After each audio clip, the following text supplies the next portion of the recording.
It's worth noting the few minutes I've had to spend clenching and unclenching my hands in order to regain the control of my nerves.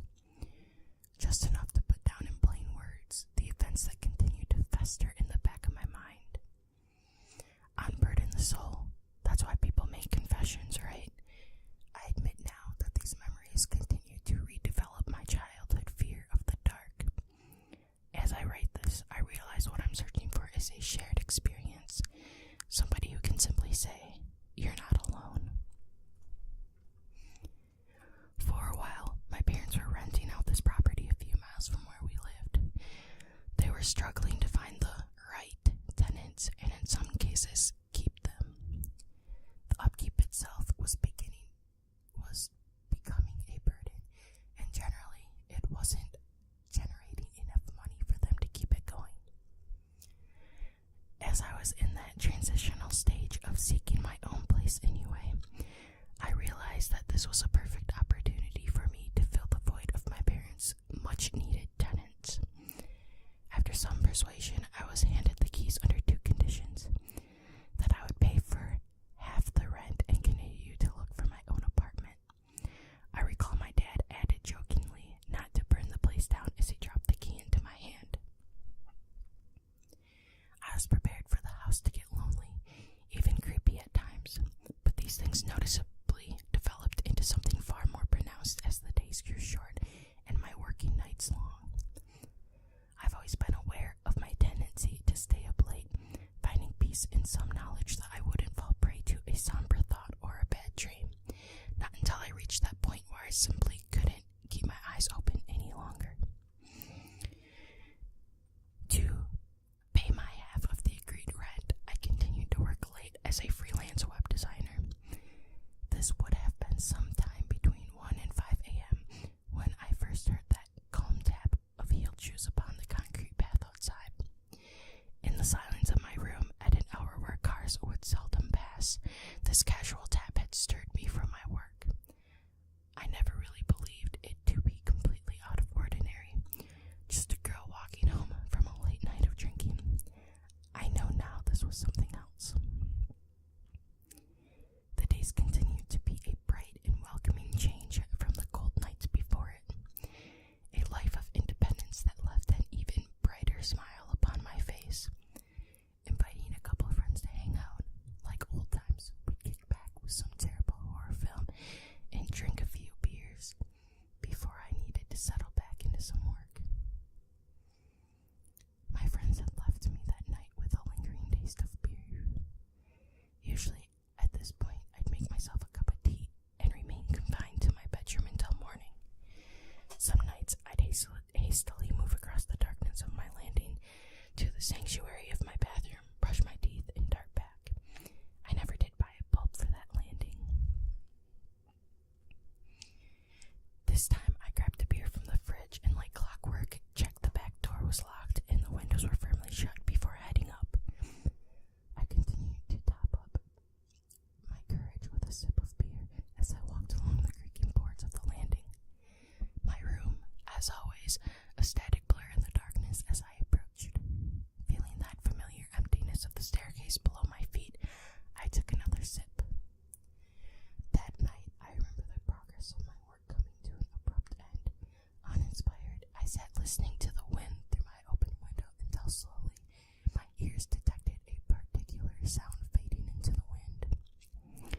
Tap, tap, tap, tap, tap. I frowned, realizing what I never did before, that the street was a cul-de-sac. There was a single detached house beside my own before it would end, overlooking the hills of my town. She must live next door, I thought, listening to that cold tap pass slowly from one end of the window to the other. Remembering the hour at which she passed suddenly sent hairs on the back of my neck to clamber out of my skin. It was after that night that things began to occur more frequently. Perhaps it was because I was suddenly paying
received a phone call from my mother. She was concerned about my health, what I was eating, and how stressed I was becoming. I most likely answered with a recurring yes that made me want to start eating the phone, moving swiftly towards a burning question I needed to ask about the street. I asked where everyone was for a start, and I remember her explaining how it was simply a peaceful area. She believed the rural surroundings would be a selling point, yet it was apparently one of the main reasons why a lot of tenants declined residency. I eventually ended the phone call with her peace of mind and in a way my own. Night fell as one of my spirit, sitting alone in the darkness of my room with nothing but a single lamp to aid the light of my laptop. I worked, paying close attention to the time as it seemed to move ahead in bounding leaps. I was becoming increasingly tired when my heart suddenly clenched at the sound of a wailing cat. With the window closed, I could hear its screech become low and malicious, fading down into the derelict street. It was deathly quiet for a long time after that. I was a ball of nerves, considering an early night than usual when my attention was drawn to that eerie, slow tapping of heels. I jumped out of my chair and switched off the lamp. Moving closer to the window, I pushed the screen off my laptop and the remaining light down with it. In darkness, I crept even closer to the drawn curtains. The steps continued, louder and possibly slower than ever, as my heart started to flutter painfully like a hummingbird's wing. Tap. Tap. Tap. Tap. Tap. It stopped, and for a moment I stood in complete darkness with a cold bead of sweat upon my brow. I wasn't sure what I was waiting for in that moment, but what followed had suddenly drained all of the warmth from my body as the tapping became rapid, comparable to a tap dance that was irregular and crooked. Between the heavy taps was a fragile scraping of shoes, as if somebody were painfully dragging their feet up off the ground. The shadow of my hand trembled as it was raised to the curtain's edge. I moved closer, like violent breathing. The scrapes thickened whilst the taps continued to rattle in my ears. I could smell the heavy drapes as I pushed even closer, asphyxiated by the material. I needed to see it. As I inched the curtain away from the street slowly formed, the path emerged, but the sound, it was gone. It took a delayed moment to realize this was my adrenaline replayed, the remnants of the hideous tap in my mind. I started to move the curtain more, revealing an empty path. My eyes lingered for an anxious moment, following the line of distant street lamps where pools of light lay undisturbed. My heart calmed as I moved away, tracing my sight back as I let the curtains fall. I caught a glimpse of that slender face staring up at me from the driveway. Fear consumed me. Remembering my shroud of darkness, I remained stock still. Listening to the empty house, I cast my mind back in dread. Did I lock the back door? Clearing my mind of the grievous thought, I found myself asking how far I'd go to be certain. I never wanted to answer this question, but something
force its way through the handle.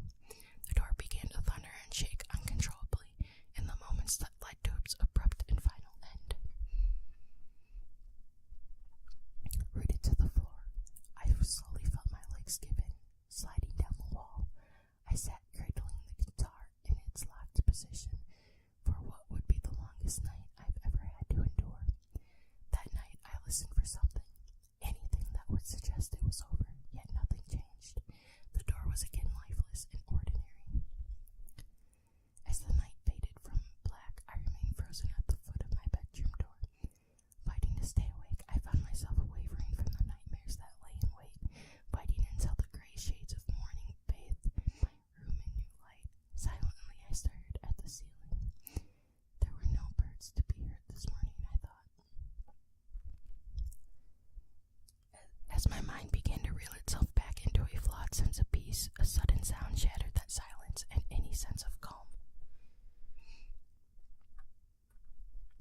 A floorboard cracked gently, and then another moving quietly away from my door. Realizing I had stood in complete silence, just 2 feet away behind that door, left me sick to the stomach, and welled up in fright. Was it listening? Waiting? Since I moved back with my parents, I've replayed these events every night since. My parents had encouraged me to file a police report in hope that an investigation would lead to the person's arrest. I knew then, as much as I know now, that this was no person. Regardless, my parents had changed the locks and found new tenants who appeared to be extremely happy. I guess sometimes a presence like that doesn't find itself confined to a place, but rather a person.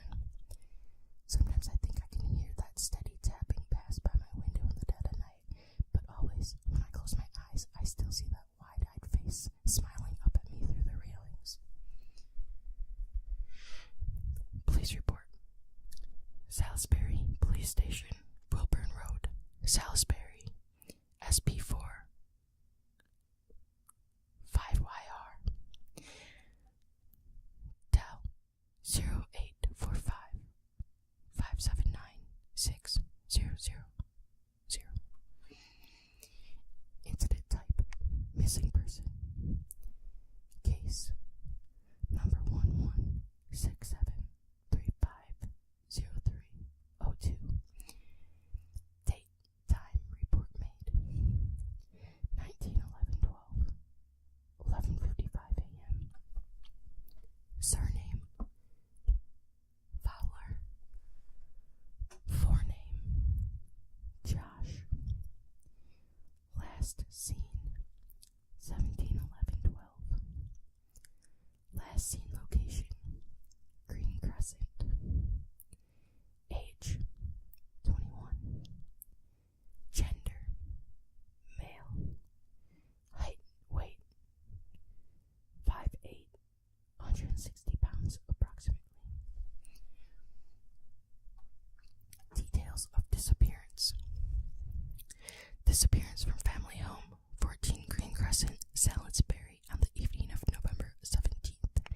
Josh was found to be missing from his bedroom after his father checked in on him at approximately 12:30 p.m. on November 18th.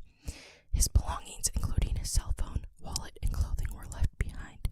His room, according to Miss Fowler, was left unchanged. Detective investigation has led to the discovery of one unpublished account experienced by Josh between the dates of 1/11/12 to 14/11/12. External reports indicate Josh to have shown recent signs of experiencing severe hypnagogic hallucinations. Police continue to use the written account for further investigation, due to which investigators have acquired reasons to believe a female suspect could be linked to the disappearance of